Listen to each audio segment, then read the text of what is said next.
Bung Karno sering mengalami percobaan pembunuhan.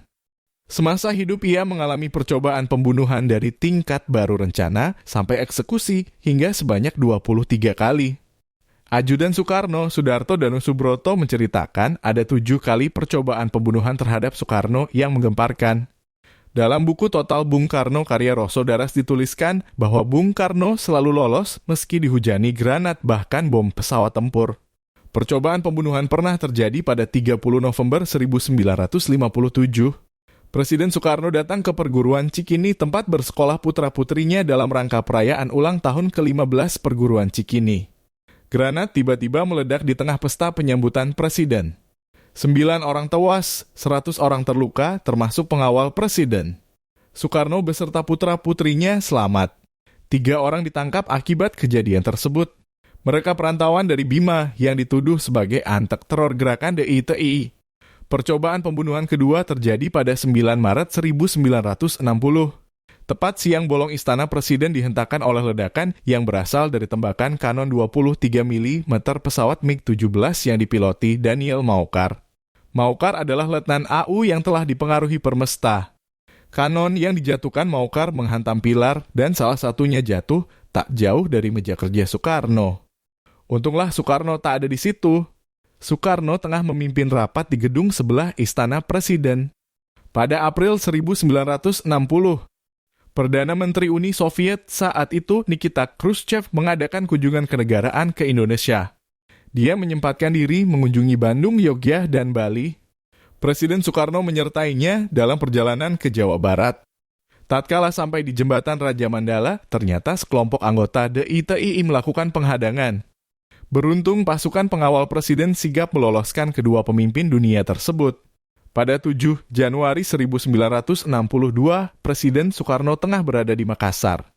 Malam itu, ia akan menghadiri acara di Gedung Olahraga Matoangin. Ketika itulah, saat melewati Jalan Cendrawasih, seseorang melemparkan granat. Granat itu meleset jatuh mengenai mobil lain. Soekarno selamat. Pelakunya Serma Markus Latuperisa dan Ida Bagus Surya Tenaya divonis hukuman mati. Selain itu, percobaan pembunuhan terjadi pada 14 Mei 1962. Bachrum sangat senang ketika berhasil mendapatkan posisi duduk pada saf depan dalam barisan jemaah sholat Idul Adha di Masjid Baitur Rahim.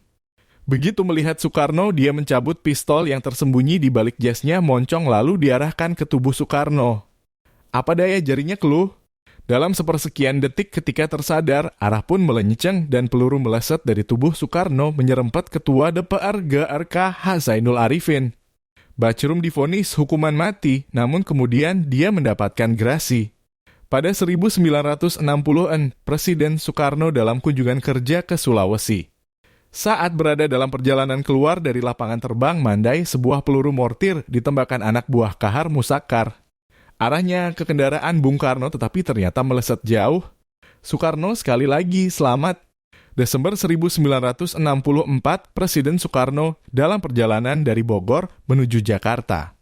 Rombongannya membentuk konvoi kendaraan.